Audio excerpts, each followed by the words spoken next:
दिनांक 23 ऑगस्ट 2024 रोजी बहुजन मुक्ती पार्टीच्या वतीनं माननीय कृषी मंत्री यांना तहसीलदार यांच्या मार्फत निवेदन देण्यात आलं.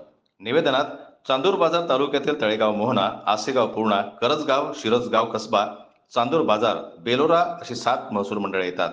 या महसूल मंडळांतर्गत येणाऱ्या संत्रा झाडांची अतिवृष्टीमुळे पाने पिवळी पडून गळत असल्यानं संत्रा पिकाचं खूप मोठं नुकसान होऊन संत्रा उत्पादक शेतकऱ्याला खूप मोठा आर्थिक फटका बसत आहे. त्यामुळे शासन व प्रशासन यांनी तात्काळ पंचनामे करून त्वरित नुकसान भरपाई करून देण्यात यावी, यासाठी आज बहुजन मुक्ती पार्टीच्या वतीनं निवेदन देण्यात आलं.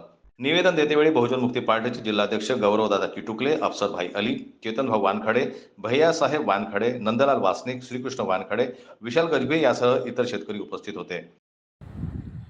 जय जवान, जय किसान, जय जिजाऊ, जय शिवराय, जय भीम, जय मिलनासाठी.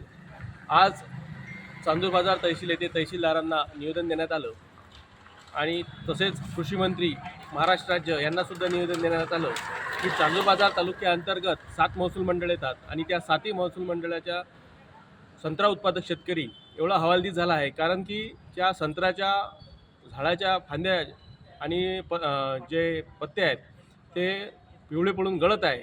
त्याच्यामुळं संत्रा उत्पादक शेतकऱ्यांना खूप मोठा फटका बसला आहे. महाराष्ट्र शासनाने, कृषी विभागाने तात्काळ त्याचे पंचनामे करून शेतकऱ्यांना त्याचा मोबदला, आर्थिक मोबदला द्यावा, जेणेकरून त्यांना आधार मिळेल. आधीच अतिवृष्टीमुळे शेतकरी हवालदिल झालेला आहे. गेल्या 5-6 वर्षापासून संत्रा उत्पादक शेतकरी दबाई झालेला आहे. त्याच्यात हे नवीन आसमानी संकट आलेलं आहे. याचा शासन आणि प्रशासनाने दखल घेऊन त्वरित पंचनामे करावे व शासनाला माझी विनंती आहे की त्यांनी या शेतकऱ्याला त्वरित अनुदान द्यावं. जनमत न्यूज करता चांदूर बाजारहून मयूर खापरे यांची रिपोर्ट.